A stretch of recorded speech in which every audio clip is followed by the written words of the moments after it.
McCoy Peak on Black Mountain is the highest point in the Blue Ridge of western North Carolina. Standing out against the sky at sunset like some ancient sleeping giant, it's easy enough to see how Black Mountain got its name. However, the peak's legacy is more firmly attached to a video clip recovered by the United States Coast during a search following a freak blizzard in early November 2012. Taylor Cuvert, along with the husband and wife pair of Jonathan and Carrie Bleak, were caught out in the storm. Why they were on the mountain at all so late in the year, much less near the notoriously dangerous McCoy Peak, is unknown, although hints early in the video suggest that the three may have been looking for some sort of archaeological site on the hill's northern flank. Given that both members of the Bleak family were instructors of Native American history at the nearby University of Western North Carolina, and given that Taylor was aspiring to the same office, this seems a rational enough assumption. Regardless, it hardly seems important what the three ill-fated explorers were searching for. No site of historical importance has ever been located on Black Mountain, although the unusual topography and enormous scale of the hill makes it difficult to say for certain what they may have been looking for. Substantially more important are the details of what's happened to the group after they wandered off the beaten path. Black Mountain, like most publicly accessible hills in the state, is crisscrossed with hiking trails. One of these, the McCoy Summit Trail, is closed from mid-October through to mid-April due to the dangers of winter at altitudes of over 7,000 feet. This, however, did not stop Taylor and his group from traipsing through the line of warning signs and beginning their ascent from the parking lot in the closed visitors center. The three continued on the trail, up through relatively flat areas, and then onto relative wilderness. At higher points on the trail, the beaten path became weakly trodden and narrow, ascending and then briefly descending, then picking up again until the last path came to a near stop. A brief hike up a boulder field would have taken the group up to the mountain's windblown ridge. However, apparently in search of whatever they had come to Black Mountain for in the first place, the group chose to skirt the strewn field and walk along the lower flank of the mountain's ridge. It quickly becomes apparent from watching the tape that all members of the group were freezing. Unbeknownst to them, a squall line was moving south, driven down out of New England by the sudden influx of a mass of cold air from Canada. Their first hint of snow comes less than 20 minutes before the viewer realizes that they are in serious trouble. Although Carrie, the first to notice flurries dropping from the grey sky above, looks at the camera, jokingly suggests that the mountain will become a winter wonderland, the danger seems to have been more apparent to the cameraman. One of the most infamous frames of the video is one in which Taylor, with his camera pointed at the dead pine needles below his feet, says, "I think we may want to turn back if it's starting to snow." Whether it was already too late is irrelevant. With their goal solidly in mind, the two other members of the expedition stood firm in their desire to move on, and Taylor made the decision to go with them. The three walked for a few minutes, a high cliff stretching up on the ridge on their southern side, and a steep hill leaning down towards the valley far below on the other. When flurries became more visible and began to accumulate, there was another brief discussion about turning back, this time beginning with Carrie. However, this discussion is more difficult to discern clearly. At this point, the footage experiences severe audio distortion, something commonly associated with what the reviewers of the film have called the Hound, or perhaps more accurately, the Watcher. Regardless of the decision reached, The snow picks up by the end of the conversation, to the point where turning back is already impossible. The cliff face could lead the group back to the nearby trail, that much is true, but after it terminates, there is still a few hundred more feet of tangled alpine forest, and the trail is not clear enough so high up. The group apparently decided off camera to wait out what they hoped to be brief snow. The next video, taken probably 2 hours later, includes the group huddled up against a rock lower on the hill, which they had made the decision to use as a windbreak. Jonathan is visible in the film trying to start a fire and eventually succeeding. Despite being dressed for normal winter weather, no one in the group appears to be dressed for the kind of weather coming with the squall line. Regular edited versions of the McCoy Peak footage do not attempt to duplicate the few snippets of conversation and interviews which Taylor took, trying to keep spirits up during the storm, particularly Carrie and Jonathan explaining their jobs at Western Carolina, and Taylor explaining his work as a wedding photographer after graduation with a master's degree in anthropology, and with no prospects of obtaining a PhD following the birth of his daughter. Taylor takes care to note that his daughter matters to him more than any degree or job he could have ever gotten. It is sometime shortly after nightfall when the McCoy Peak footage takes a darker turn. Our first view of the Watcher comes at this point, although it is very unclear whether or not Taylor understood that he was filming it. As the day becomes rapidly darker and the storm shows no sign of letting up, the filmmaker tries the night vision feature of his camera. Through the lens, we are able to briefly see the creature, moving on all fours like a strange deer. Snow obscures our view, and the being is certainly difficult to make out in infrared.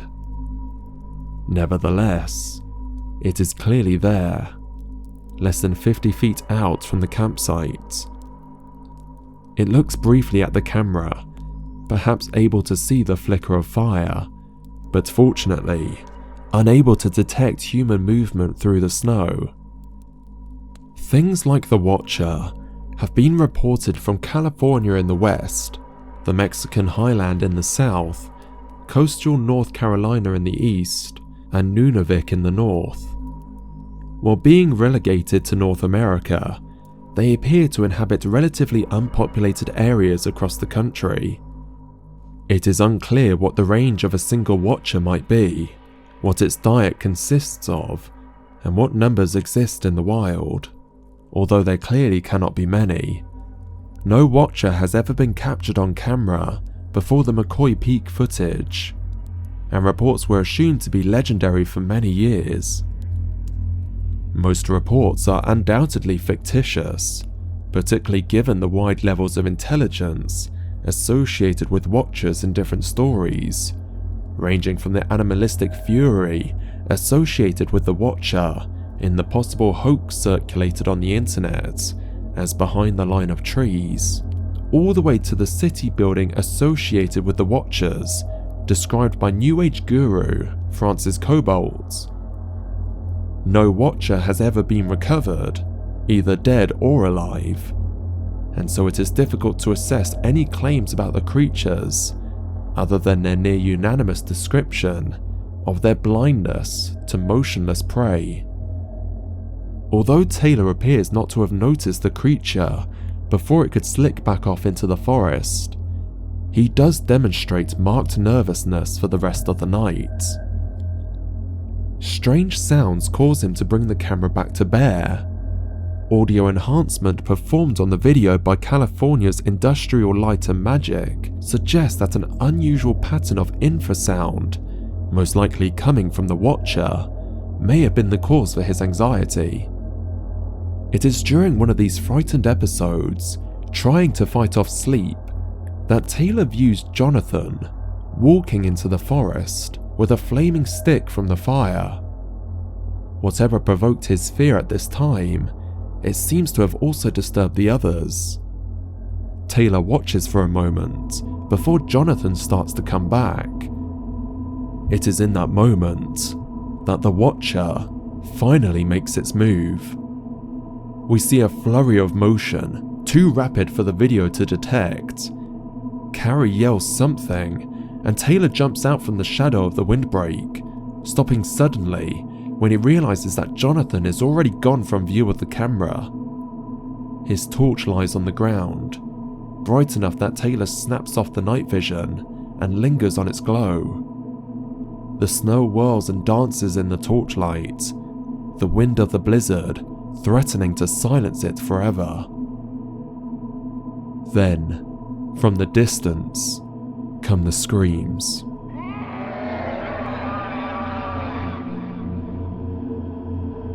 The first is clearly Jonathan's. It lasts only for a moment before choking out into the blackness. The second is clearly not human. It forces Taylor back towards the windbreak to watch silently as the terrifying night goes on towards a horrifying day. All conversation has stopped at this point. The fire begins to die, and Taylor makes a brief foray back into the forest, looking carefully for firewood. Thanks to poor planning, however, the group has not gathered enough to last, and all that Taylor can find is covered with snow. He brings it back, attempting to brush it off, but the wood is too wet to burn. Within the hour, the fire dies, leaving Carrie and Taylor alone in the cold. At some point, the footage cuts off, with only one more snippet of video recorded just before dawn.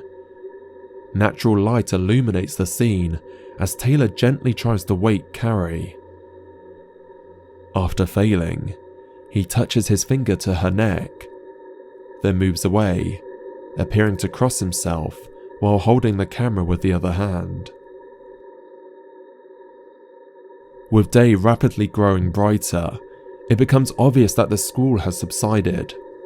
Heavy snow falls vertically, enormous flakes that make the forest look like a winter wonderland that Carrie had predicted.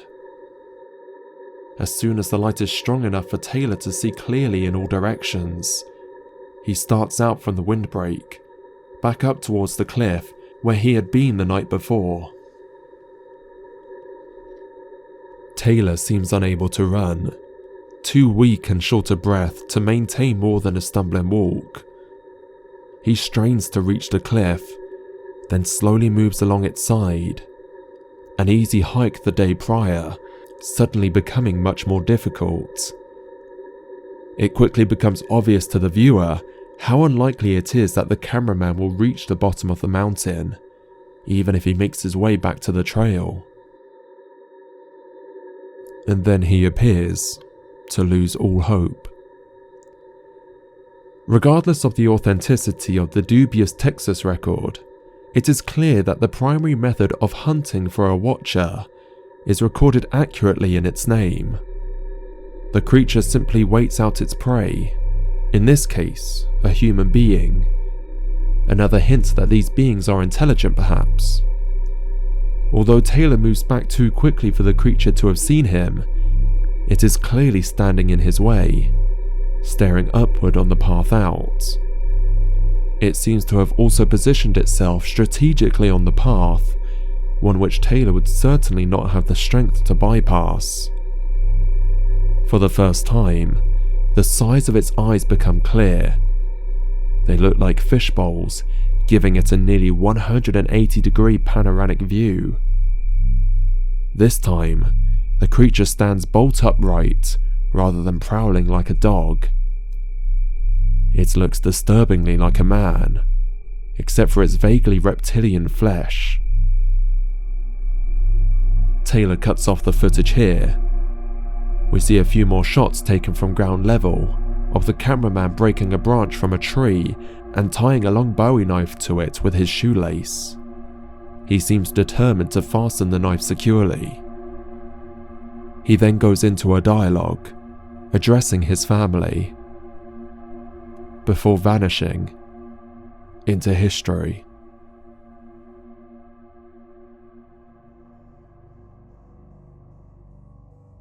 The Cuvert's family has never been contacted by reputable journalistic sources out of respect for their loss, and from all reports they seem to have never viewed the film, except for occasional snippets on the news.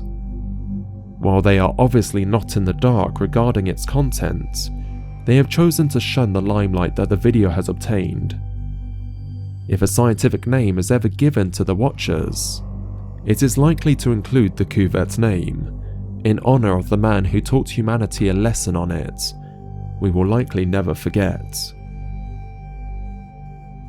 There are some places on this earth that are better to shun than to explore.